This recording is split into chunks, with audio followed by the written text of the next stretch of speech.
Fala galera, tudo bem com vocês? Professor Fernando aqui na área e hoje a aula é sobre atividades extrativistas. Só lembrando vocês que essa aula é da Geografia 4B, aula 13, página 1, apostila 4, frente B. Muito bem, essas atividades extrativistas, meus caros, elas são muito importantes. Por quê? Porque é tudo aquilo que utilizamos no nosso cotidiano, tudo aquilo que é útil para nós, ela vem de algum lugar. Existem matérias-primas que formam esses mecanismos, que formam esses aparatos que utilizamos. E as atividades extrativistas são responsáveis por extrair essas matérias-primas. Então, já o próprio nome extrativismo, ele significa retirar algo da natureza, extrair. E nós podemos classificar conforme alguns critérios que veremos aqui na aula de hoje. Também veremos um pouco sobre as reservas extrativistas, as reservas minerais mundiais, brasileiras e falar um pouquinho sobre as reservas brasileiras, porque isso é muito importante. Sempre aparece algum nomezinho desses no vestibular. Beleza? Então vamos continuar aqui. Então, definição. A definição de atividades extrativistas. São atividades de extração e coleta de produtos naturais, sejam esses produtos de origem. Então aqui nós podemos classificar já vegetal, animal e mineral. E esses produtos servem para fins comerciais, industriais, servem para as atividades humanas e é claro que esse extrativismo, por ser algo que utiliza a natureza, deve ser feito de forma consciente, de forma a respeitar a natureza. Nós temos alguns casos bem recentes aqui no Brasil, onde algumas atividades extrativistas, devido à má gestão, os maus usos, causaram sérios problemas ambientais, causaram sérios danos ambientais e também danos humanos. Brumadinho, as reservas de Mariana, aquelas represas que estouraram, que romperam, além de toda outro tipo de poluição, outros tipos de destruição que possivelmente o extrativismo pode causar se não for feito, se não for manejado de forma correta. Mas aqui então fica que podem ser de 3 origens: vegetal, animal e mineral. Vamos falar um pouquinho de cada um. Extrativismo vegetal, como o próprio nome já diz, são a exploração dos recursos vegetais nativos, aquilo que está em algum lugar, onde a pessoa coleta, apanha produtos que vai encontrando uma região. Então, alguns exemplos: madeira, borracha, aqui o exemplo da seringueira. Olha só, para quem nunca viu como se extrai o látex para fazer a borracha, a matéria-prima da borracha. Aqui as quebradeiras de coco do Nordeste, frutos, nozes, etc. E aqui uma curiosidade muito importante e uma dica: extrativismo vegetal não pode ser confundido com a agricultura, porque a agricultura já é um processo relacionado à intervenção do ser humano. Extrativismo vegetal não, você vai lá e retira aquilo que está na natureza. A agricultura, por mais que seja algo também natureza, plantas, mas foi o ser humano que concebeu esse tipo de plantio. Então, extrativismo não é agricultura. Claro que a agricultura é uma atividade primária, como o extrativismo, mas extrativismo e agricultura não são a mesma coisa. A extrativismo animal, aí nós extraímos algum tipo de matéria-prima de um animal, é o aproveitamento da fauna de algum lugar. Então, esse tipo de atividade sempre esteve relacionada ao ser humano, Porque o ser humano, ele precisou sobreviver. Ao longo do tempo, para conseguir os seus alimentos, os seres humanos praticavam caça e pesca. simplesmente para se alimentar, né? Caçavam os animais para se alimentar, coletavam alguns frutos da natureza para o fim alimentício, né?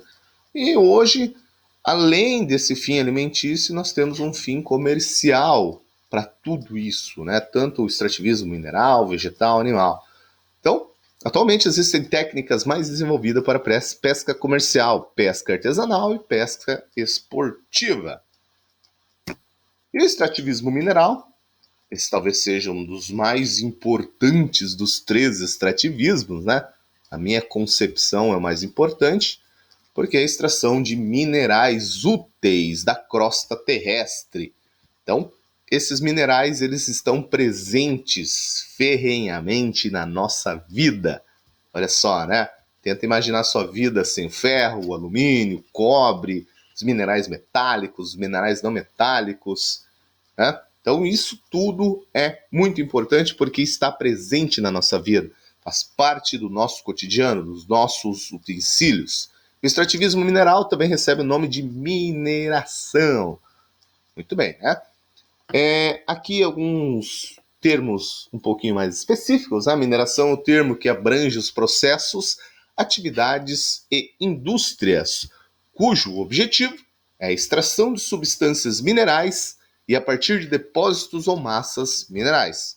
Podem incluir-se aqui a exploração de petróleo e gás natural e até água. Então veja bem que não são só metais, né? Extrativismo. O Brasil ele se destaca muito nessa questão do extrativismo, nos 3 fatos, mas o extrativismo mineral ele ganha um destaque mundial e também esse extrativismo ele está ligado à história do Brasil. Se você observar, né, os ciclos econômicos brasileiros, nós vamos ter um ciclo muito importante para o Brasil, que é o ciclo do ouro, é um extrativismo mineral, o ciclo da borracha, um extrativismo vegetal, depois outros ciclos que envolvem o ouro também, e esses outros minerais que eu falei aqui, o ferro, o alumínio, o cobre. O Brasil possui reservas importantíssimas que veremos logo a seguir. Então aqui, né, formas de extrativismo,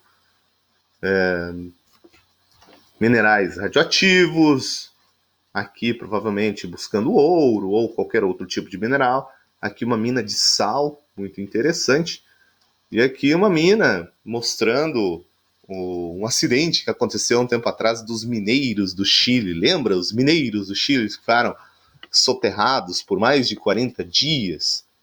Pesquisa na internet, tem até filmes sobre isso. É muito bacana, né? Então, mostrar como que funciona uma mina, que muitas vezes pode ter vários quilômetros de profundidade, né? O ser humano cava para buscar minerais, cava as entranhas da Terra.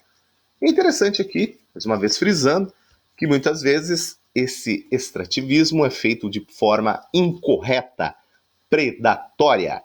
E acontecem os desastres ambientais, acontecem as destruições, que isso não é legal, né? Então, apesar de muito importante para a sobrevivência do homem, para o desenvolvimento econômico, o extrativismo pode desencadear vários problemas socioambientais. Isso aqui é importante, gente, porque nessa pegada ecológica, as provas elas gostam bastante de explorar esse universo. Então fiquem ligados nessa questão do meio ambiente e na questão extrativista, né? As reservas ambientais que não podem ocorrer, as extrações ilegais que acontecem no mundo, principalmente no Brasil. Então fiquem ligados a esse tipo de notícia, porque ele é bastante corriqueiro, bastante comum nas provas de vestibulares, né? Então, os problemas socioambientais aqui, redução da biodiversidade, imagina, você vai lá e destrói a natureza, destrói tudo, extinção de espécies, animais, vegetais, poluição, modifica o solo, conflitos. Aqui no Brasil, essa parte dos conflitos, ela é bastante intensa, as demarcações das terras indígenas, aí existe toda uma polêmica onde, né, a maioria das reservas minerais brasileiras estão em reservas indígenas, é aquela briga, os caras que querem lá destruir e os caras que querem proteger. Então, fiquem ligados a tudo isso, que é muito importante. Bem, existe uma diferença bastante interessante também entre os minerais. Isso aqui é um pouco da parte química, que eu não vou entrar tanto, mas quando a gente fala de minerais, existem os minerais metálicos e os não metálicos. Aqui é só apresentar um pouquinho deles e o que tem no Brasil e o que não tem, né? A principal característica dos metálicos é o brilho, tem o metal na sua composição, bons condutores de calor, eles são muito utilizados em vários ramos da indústria, né? E no Brasil, o que nós temos? Jazidas de bauxita, onde é extraído alumínio, cobre, cassiterita, hematita, que é extraído ferro, manganês, ouro e prata. Então o Brasil se destaca em todos esses quesitos de extração mineral. Perceba que o Brasil ele possui muitos minerais. E aqui, para que serve cada um deles, né? Então, a bauxita, o manganês, o cobre, estanho, chumbo e ouro. Todos eles são utilizados na composição de materiais que utilizamos no nosso cotidiano. Então, provavelmente você na sua casa deve ter todos esses minerais, todos esses componentes na sua casa. Então, veja bem, né? Muitas vezes a gente nem sabe o que é feito, mas está tudo aí. Beleza? E os não metálicos não possuem metal e geralmente são utilizados na construção civil, né? Areia, calcário, derivados como cimento, vidro, cerâmica, ou seja, é uma infinidade de minerais que são utilizados no nosso cotidiano. As rochas também que são utilizadas, né, no seu banheiro, na sua churrasqueira, para decoração, né? O basalto, que é uma rocha magmática intrusiva, então ela fica brilhando, né, porque ela se forma no interior do planeta Terra. O mármore, que é muito parecido com o basalto, mas é uma rocha metamórfica, é mais caro. O granito e a ardósia são tipos de rochas aí que você provavelmente também vão ter na casa de vocês. Então percebam que é muito comum tudo isso aqui. Isso aqui é interessante, gente. Olha só, o Brasil. Áreas mineralógicas do Brasil. O que o Brasil tem de muito? Ferro. O Brasil tem, né, algumas reservas de ferro. Depois eu vou mostrar um mapa aqui para a gente explicar um pouquinho. Manganês, cassiterita, níquel, bauxita, cristal de rocha, zircônio, berílio, magnesita, calcário, salgema e tório. Então o Brasil possui uma reserva bastante interessante, né? Reservas suficientes, cobre, zinco, potássio, fluido e xisto. Reservas deficientes, o Brasil não tem, ou tem pouquíssimos materiais. Chumbo, prata, platina, timônio, cobre, tungstênio, enxofre, petróleo, carvão e gás natural. Perceba esses três aqui, ó.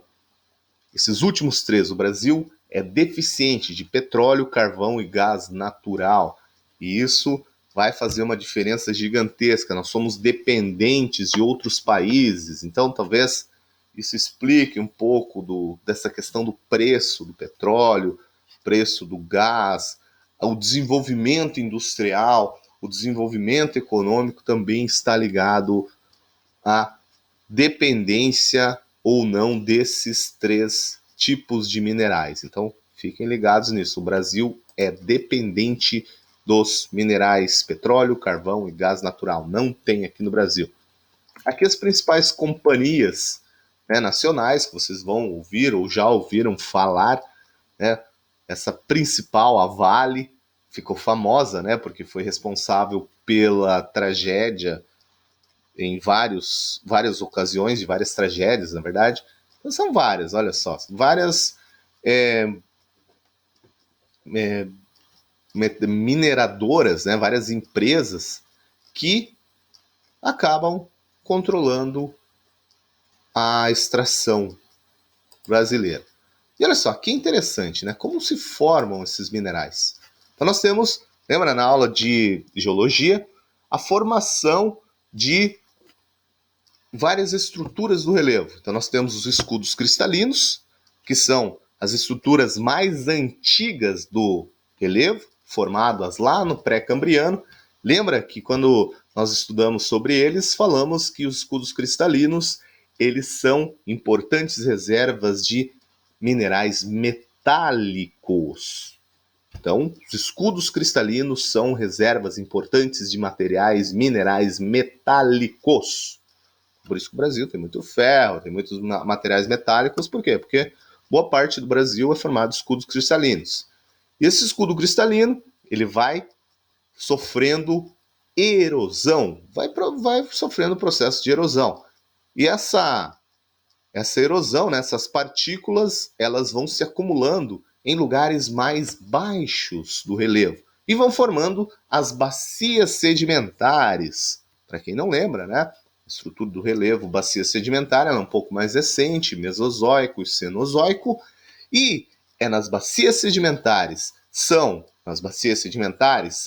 nas rochas sedimentares onde a gente encontra os combustíveis fósseis e outros tipos de materiais, mas principalmente combustíveis fósseis. Então, nesses locais de bacia sedimentar, nós vamos encontrar o petróleo, nós vamos encontrar o carvão mineral e também o gás natural, porque eles foram soterrados, né?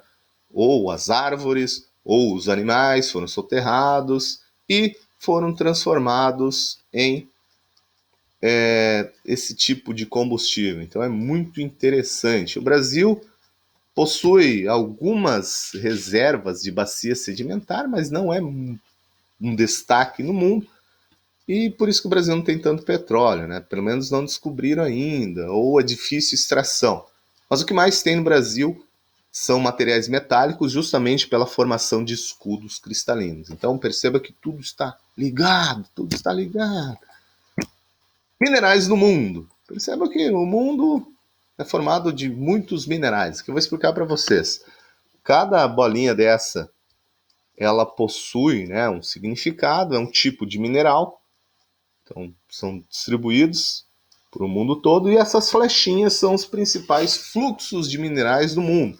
Perceba que essas flechinhas que saem do Brasil aqui, né, elas são bastante grandes, né, bastante destacadas. E as nossas reservas de metais, para onde vão? Olha só, vão ou aqui para o norte da América, né, ou para a Europa. Percebam aqui, né? Esse ciclo de metais, de minerais para a Europa é bem antigo, né? Desde a época do Brasil colônia, quando mandava o ouro, mandava as nossas riquezas para Portugal. Mas o que nos interessa bastante aqui, né? Você pode observar aqui que no mundo, né? Depois você pausa o vídeo aqui, dá uma olhada, o que tem em cada lugar no mundo. Mas o que nos interessa aqui é isso daqui. Olha só quantas reservas minerais o Brasil possui. E aqui eu gostaria de destacar algumas muito importantes que provavelmente vocês vão ouvir aí em algumas questões. Primeiro, aqui, quadrilátero ferrífero. Vamos pela ordem aqui. Fica aqui na região de Minas Gerais e é uma mineração muito abundante de minério de ferro.